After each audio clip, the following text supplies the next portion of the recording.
el celo que sentía Pablo por Dios, porque nuestro celo primeramente es por Dios, y todo lo relativo a Dios, que es su iglesia, llevó a este hombre a defender su apostolado, sobre todo cuando veía que habían falsos maestros que estaban haciéndole daño a la obra del Señor.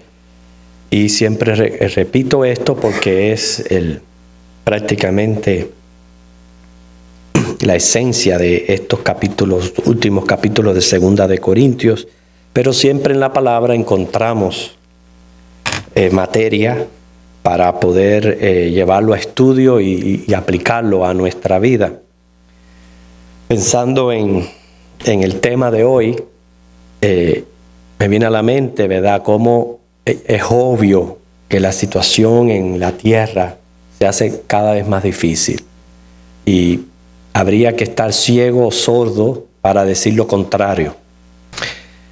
Todos sabemos reducción de salario o pérdida de salarios, violencia, crímenes, suicidios. No sé cuántos de ustedes hoy leyeron la noticia que en Estocolmo, Suecia, la joven de 23 años que cogió un tren, lo manejó por una milla y lo estrelló contra un edificio de apartamento. De 23 años. O sea, eso nos revela a nosotros la condición en que está el ser humano y el mundo que nos ha tocado vivir. Compartía con mi hermano Edward, la Comi, y él me daba la noticia de que todos los productos los están subiendo de precio ahí en el supermercado. Y no nos debe de asombrar nada de estas cosas. Hermano, este es el mundo que nos ha tocado vivir. Vemos gente haciendo cosas irracionales. Son señales de dolores, señales que van a llevar a la iglesia y al Espíritu a clamar ya, por favor, ven ya, Señor Jesús. Sinceramente, ese clamor va a salir de lo más profundo del corazón cuando veamos que todo lo que hemos puesto nuestros ojos en este mundo se derrumba adelante y que nada vale la pena sino solamente nuestra fe en Cristo. Bueno, la única esperanza, sabemos, de escapar de toda esta tribulación es el rapto. Y entre tanto que esperamos por nuestra total redención, Pablo utilizó un concepto en nuestro texto de estudio que debe de producir en el creyente paz. Debe de eliminar toda ansiedad, animarnos, alentarnos en enfocar el deber y estimularnos para cumplir con nuestra responsabilidad como cristianos. Él utilizó el estado social del desposorio para explicar la relación ideal que existe entre la iglesia y la presenta como una virgen casta que le es presentada a Cristo, y esta iglesia espera ser llevada por el Señor para celebrar las bodas y consumir esta relación. Miren lo que dice el versículo 2. Porque os celo con celo de Dios, ese fue nuestro tema del estudio anterior, pues os he desposado con un solo esposo para presentaros como una virgen pura a Cristo. Fíjense esa frase que hay ahí, os he desposado con un solo esposo. Porque habla en primera persona del singular, porque es cierto que Pablo fue el instrumento que Dios utilizó para plantar aquella iglesia, para llevar a los corintios a Cristo, por ende, en calidad de iglesia, ya estaban unidos a Él. Por eso era inevitable sentir este celo por esta iglesia de Corintio. Y su deseo era que aquellos hermanos permanecieran fieles a sus votos de manera que pudieran ser presentados a Cristo como una iglesia, como él menciona en Efesios 5:27, gloriosa, sin mancha, sin arruga, en ese gran día glorioso. Este escrito de Pablo es de inspiración divina. Por eso entendemos que es una realidad que la iglesia en este momento está desposada con Jesucristo. Uno de los varios epítetos, un epíteto es un adjetivo que califica algo que se le da bíblicamente a la iglesia, es ser la esposa de Cristo. Y simplemente se usa este epíteto para simbolizar nuestra unión inseparable con Él. Fíjense qué curioso que esos anillos de hierro que se utilizan para coger presos a los malvados, se le llama como esposas. En nuestro idioma se le llama esposas y da la idea de que no se puede desligar. Entonces, ese es el sentido del por qué se dice que la iglesia es la esposa de Cristo, porque una vez estamos en Él, ya estamos unidos, pero para siempre. No podemos desligarnos del Señor. Esta unión es obvio que va a traer a nosotros muchas bendiciones, pero también conlleva de parte nuestra compromisos y responsabilidades. Fíjense que también el Señor usa su relación con la iglesia para dar consejo a los matrimonios y llamar la atención a los deberes conyugales de cómo tenemos que amarnos, respetarnos, cuidarnos. Y el matrimonio acaba con la soledad, es cierto, pero cada uno debe de hacer su parte y contribuir para la felicidad y prosperidad del cónyuge. Ese debe de ser lo que debe de estar en la mente de cada persona que contrae matrimonio. Mi propósito debe de ser procurar la felicidad y la prosperidad de mi cónyuge. Si ambos hacen eso, los dos terminan recibiendo, los dos terminan satisfechos y completos. Bueno, hablemos un poquito del estado del desposorio. Este era un estado social, formal, reconocido en aquella época. Un acto de compromiso matrimonial antes de la boda incluía ciertas obligaciones. No permitía la relación sexual, constituía un principio moral y espiritual para el hogar y la sociedad. Inclusive, interrumpir este principio mediante adulterio, según la ley en Deuteronomio 22, del 23 al 30, conllevaba ser reo de muerte. O sea, mataban a la persona que cogieran en adulterio durante el desposorio. Ese fue el caso cuando José y María, ustedes recuerdan, ellos se encontraban desposados. Y de buenas a primeras, María viene con aquella noticia del embarazo. Es obvio que causó mucha turbación en José, al punto que Dios tuvo que usar al ángel para sacarle de aquella confusión, aquel temor, y él poder recibir a su esposa como era debido. Era porque este estado del desposorio era tan legal como el matrimonio, lo único que no se consumían las relaciones sexuales. Me llama la atención de ver cómo han cambiado los tiempos. ¿Se parecen estos tiempos a aquellos? Fíjense, hoy día, ¿cómo vive la gente? En fornicación. Esa es la palabra que lleva. Viven en fornicación. Si pasa el tiempo y les conviene, si les conviene, entonces se casan. Si no, continúan así en ese estado, sin temor, sin tener en cuenta a Dios para nada. Esa es la sociedad en que nosotros estamos viviendo. O sea, no prestan atención a la verdad bíblica. Dice Apocalipsis 21:8, los fornicarios no entrarán en el reino de los cielos. Los noviazgos, hoy día que vendrían a ser estos estados de desposorio en aquella época, hermano, es para conocerse, pero personalmente, no físicamente. Hay una gran diferencia entre conocerse personalmente y físicamente.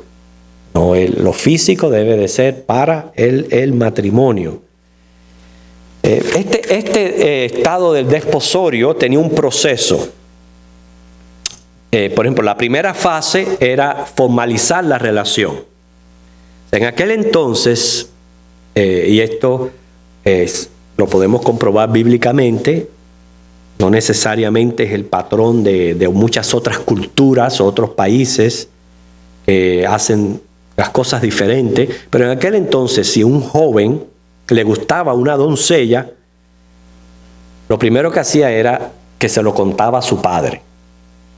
Entonces, juntos iban a conversar y a negociar la dote con el padre de la muchacha, de la doncella. Fíjense, un ejemplo de esta práctica lo tenemos en la historia de Jacob. Ustedes saben que él puso sus ojos en Raquel y fue a hablar con su padre. Como él no tenía dinero, estaba lejos de su familia, pues su dote fue tener que trabajar 7 años. Y vemos bíblicamente cómo se llevaba a cabo esta práctica. O sea, después que llegaban a un acuerdo, muchas veces con el consentimiento de la doncella. Recordamos también otra historia cuando el esclavo fue a buscarle esposa a Isaac y el padre le pidió la opinión a su hija y ella concedió. O sea que habían casos, no era siempre así, habían casos en que sí se le pedía la opinión a la doncella, en otros no. Inclusive todavía hoy día hay culturas donde hay preacuerdos matrimoniales. En la India, por ejemplo, aún siguen casando niñas con hombres adultos. Niñas, no tienen voz ni voto. Pero bueno, en este caso, algunas familias dejaban que la doncella consintiera. El caso es que cuando todo esto ya se llevaba a cabo, se acordaba la dote, entonces se firmaba ese contrato y ella quedaba desposada. Para entrar entonces en una segunda fase. La segunda fase era preparar para el matrimonio. El pretendiente debía ahora, en este estado oficial, construir una casa dentro de la propiedad de su padre. O sea, hacer todos los preparativos para su matrimonio. Él era el que preparaba todo aquello. Y hasta que no estuviera todo terminado, no podía ir por ella. A su vez, ¿qué hacía ella? Preparaba su ajuar, o sea, su vestido de boda. Y todo esto era esperando ese momento que viniera su prometido. Todo dependía de sus recursos, su disposición y su destreza para prepararse. La tercera fase del desposorio ya era el momento, estaba todo listo, de sellar la relación. Ya una vez el novio terminaba, acompañado de sus amigos, iba a buscar la novia.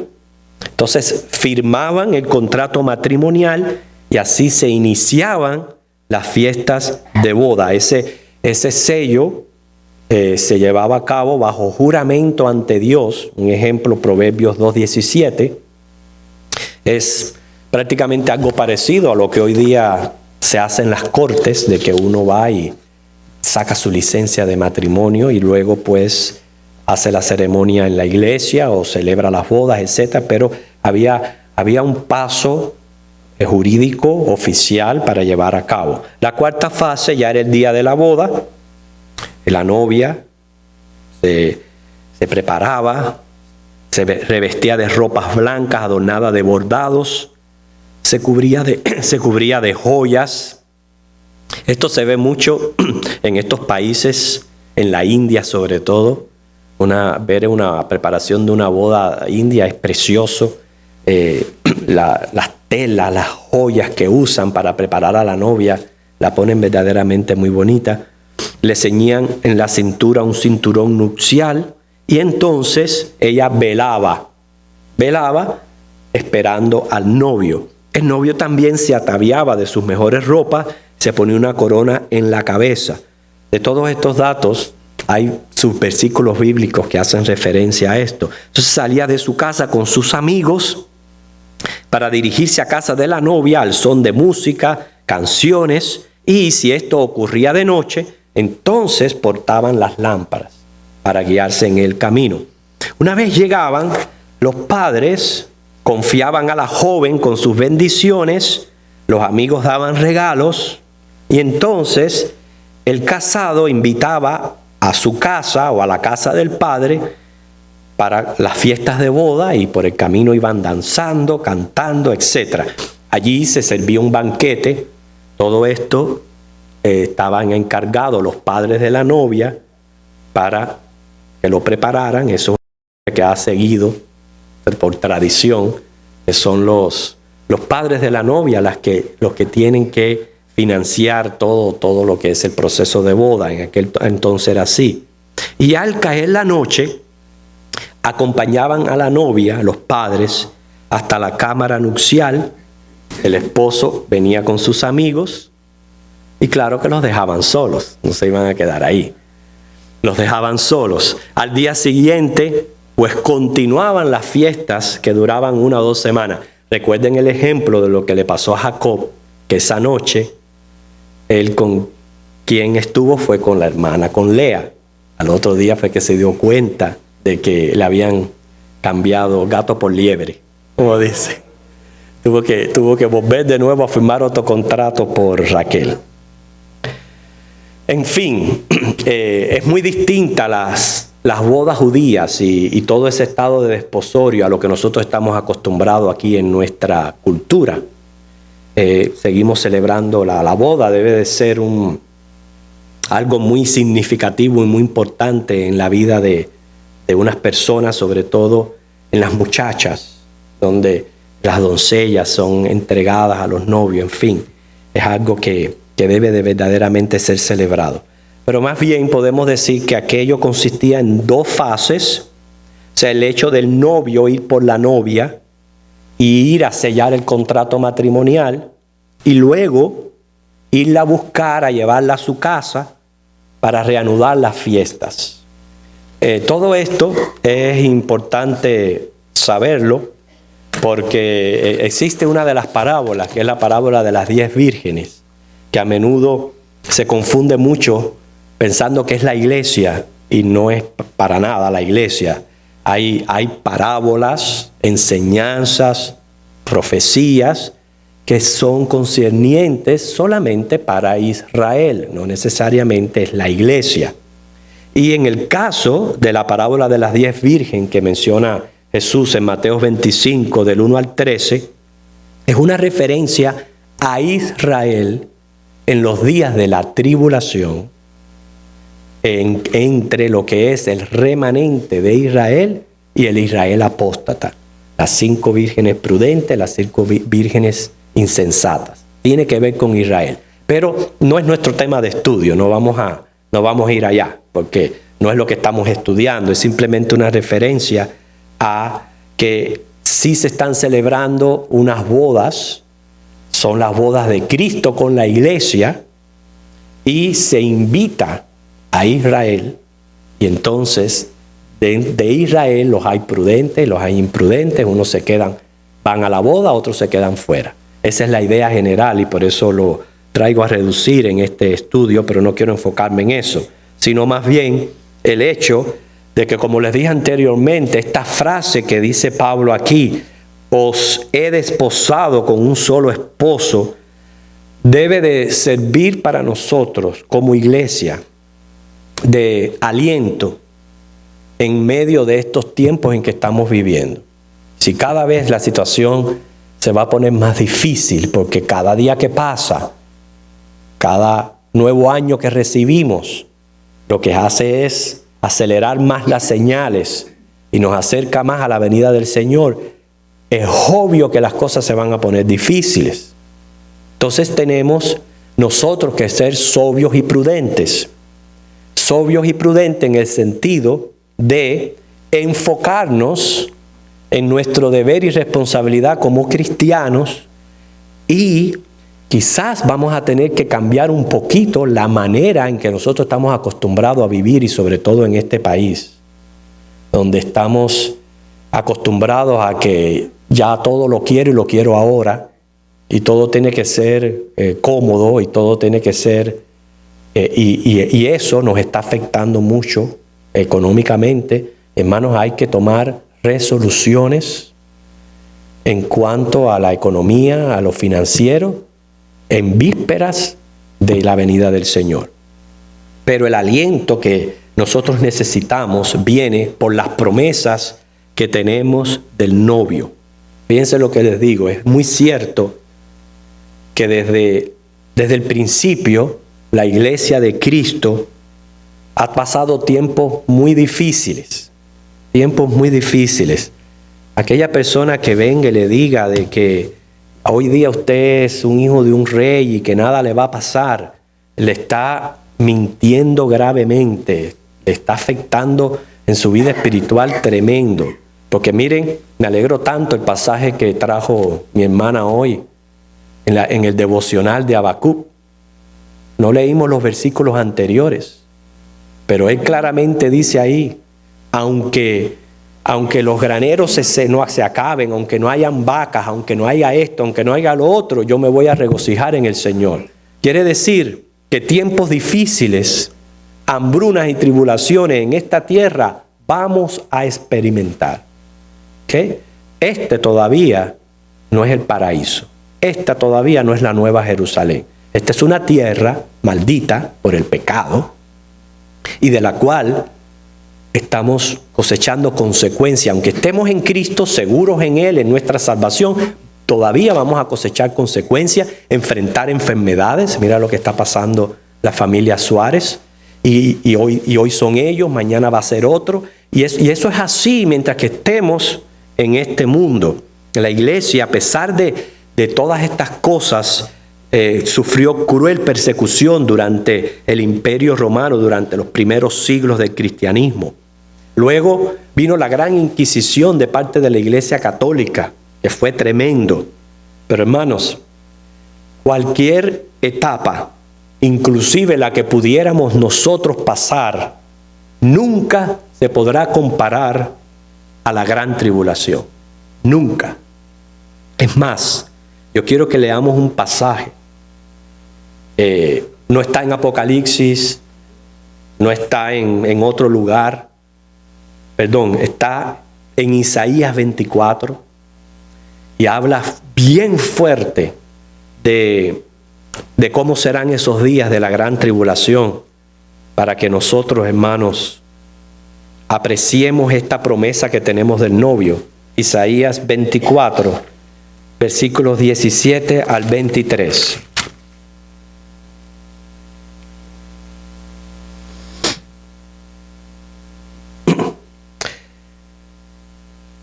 Fíjense qué palabras tan duras para describir este periodo de gran tribulación.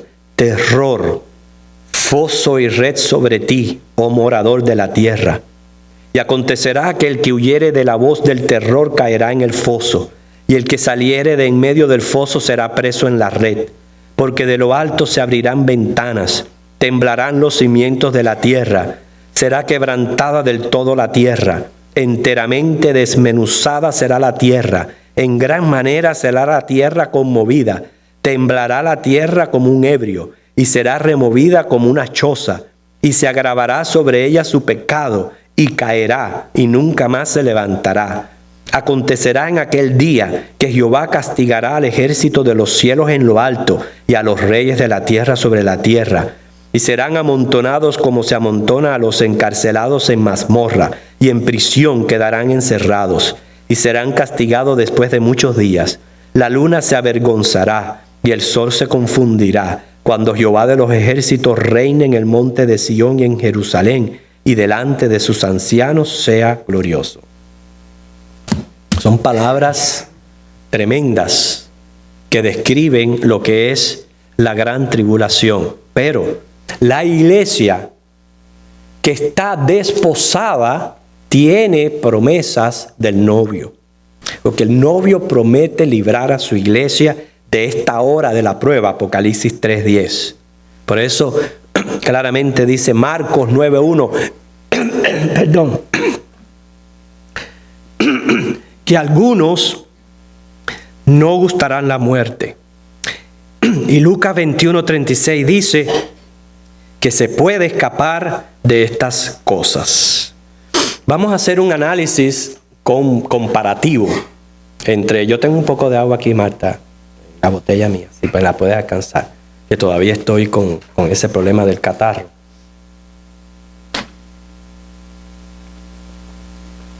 Vamos a hacer un análisis comparativo del desposorio y verlo, pero en nuestra relación con Cristo. Bueno, primero, y voy a mencionar los versículos porque no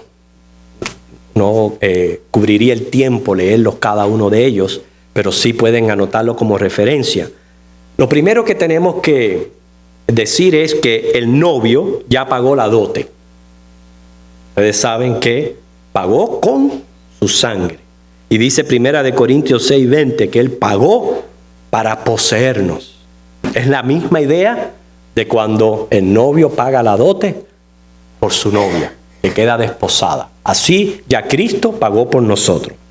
Segundo, Cristo se fue a las moradas del Padre y en Juan 14 del 1 al 4, Él dice que Él va a estar allí preparando lugar. Cuando ya tenga el lugar, Él viene por nosotros. Dice, para que donde yo esté, vosotros también estéis. ¿Cierto? Juan 14 del 1 al 4. Hechos 1:11, prometió volver por ella. Mateo 24:42, la misma idea. La novia no sabe cuándo va a venir el novio. Así como la desposada está preparando su ajuar, así estamos nosotros. No sabemos cuándo ha de venir el novio. La iglesia, mientras tanto, borda su vestido de novia. Claramente Apocalipsis 19:8 dice que este vestido vienen a ser las acciones justas de los santos. Es decir, toda nuestra obra, nuestro servicio, lo que hacemos para el Señor es simbolizado en lo que es este ajuar, este vestido que estamos preparando nosotros ahora. Esta boda ocurrirá cuando Cristo venga. Por eso hay dos fases. La primera fase es el rapto, antes de la tribulación, para allí sellar el contrato. Y entonces comienzan 7 años de fiesta. Mira qué tremendo, que mientras que en el mundo hay tribulación y caos, nosotros lo que estamos es en fiesta con el Señor. En fiesta con el Señor. Luego la segunda fase viene a ser su segunda venida, cuando se celebran el banquete de bodas. Apocalipsis 19 del 7 a 8. A este banquete es que está invitado Israel. Todo Israel. Pero ¿qué pasa? Viene solamente las vírgenes prudentes. El remanente es el único que entra a ese banquete, a la boda de Cristo con su iglesia. Precioso la similitud que hay entre en este estado del desposorio. Una vez termina el banquete, Jesucristo regresa a la tierra para entonces establecer su reino. O sea que el ejemplo usado del matrimonio judío presenta suficientes razones para nosotros estar seguros de que Cristo va a librar a la novia de la hora de la prueba. Y piensen por un momento, en Efesios aparece cómo Cristo ama a la iglesia, la ama y cuida por ella. ¿Cómo ustedes creen que un novio va a permitir que su prometida, su amada, pase por una situación como la que se aproxima? Porque recuerden que nosotros como iglesia, y esta iglesia está compuesta tanto de judíos creyentes como de gentiles. Esta iglesia ama al Señor. Esta iglesia cree en el Señor y le sirve a pesar de todo lo que está pasando, le sirve. Y de esa misma manera el Señor ama a la iglesia. Pero nos advierte que primero nos da palabras de aliento. Si usted lee 1 de Tesalonicenses 4, del 13 al 18, ahí termina diciendo, alentaos unos a otros con estas palabras. Mire, si a mí me dicen que la iglesia tiene que pasar por la gran tribulación, viendo yo cómo la iglesia la Biblia la describe, eso para mí, bueno, yo si tengo que pasarla, la paso. Si tengo que apretarme el cinturón, me lo aprieto y por salvarme hago lo que tenga que hacer y paso lo que tenga que pasar. Es obvio, ¿no? Pero eso no son palabras de aliento. Para mí, no son palabras de aliento. Que le digan a usted que usted tiene que poner su cabeza en la guillotina. Son palabras de aliento. Si lo tuviéramos que hacer, lo haríamos, pero no son palabras de aliento. Cuando el Señor dice, alentaos unos a otros con estas palabras, es porque Él tiene promesas de liberación. Y sí, vamos a pasar por señales y un tiempo difícil, pero no por la gran tribulación. ¿Por qué? Porque Cristo viene por nosotros y nos debe de servir de aliento. Pero a su vez, Él dice que debemos de velar y orar. Mateo 24, 42. Esto indica una actitud expectativa mientras vivimos en el mundo, manteniéndonos ocupados en los asuntos del reino. Yo tengo una frase para esto. Siempre digo, el cristiano sobrevive la tierra y vive para el cielo. ¿No es cierto? Es obvio que aquí, mira, hay que trabajar, hay que luchar, pero es prácticamente sobreviviendo lo que estamos, porque más bien vivimos para el cielo. Este lema, ¿lo aplica a todo cristiano? No. Pero debemos de tenerlo siempre pendiente. ¿Cómo? Bordando nuestro, preparando el ajuar, que son nuestras obras. Fíjese que en Isaías, también ya vamos terminando, que es una profecía también relacionada a Israel y lo que va a estar ocurriendo en el tiempo del milenio. Isaías 61:10. Aunque yo sé que tiene una referencia al milenio, al reinado mesiánico, pero me gusta lo que dice el profeta en relación a esta verdad de que estamos desposados con Cristo, de que mientras Él está preparando lugar para nosotros allí en el cielo, nosotros bordamos nuestro ajuar o nuestro vestido de boda, que Él dice que este es un pasaje que aclara de que sí van a haber salvos en el milenio. Dice, en gran manera me gozaré en Jehová, mi alma se alegrará en mi Dios, porque me vistió con vestiduras de salvación, me rodeó de manto de justicia, como a novio me atavió y como a novia adornada con sus joyas. O sea, da gracias porque esas vestiduras de salvación nos vienen de la gracia de Dios, pero a su vez nos permite, porque aún así estas obras o estas acciones justas con que nosotros bordamos nuestro vestido, sabemos que hasta somos ayudados por el Espíritu Santo, que no es algo que podemos hacer por nosotros mismos. Pero la verdad central de todo esto, hermanos, es este concepto del desposorio que Pablo presenta aquí en Corintios. Debe de producir paz, de eliminar ansiedad, porque tenemos promesas de parte del novio. Tenemos promesas. Las cosas van a empeorar, pero tenemos promesas. En segundo, este estado de desposorio debe de promover en nosotros responsabilidad y deber. Fíjense, la idea, fuimos comprados. Quiere decir, comprometidos. Y todo el que se compromete tiene un deber que cumplir. Tiene una responsabilidad. Y nosotros tenemos que enfocarnos en Cristo y en su obra.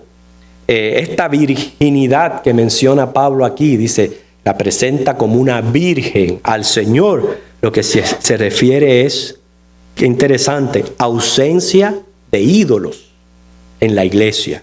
O sea, pureza, santidad, pero sobre todo ausencia de ídolos. Porque somos como una virgen presentada al Señor. Que Dios les bendiga.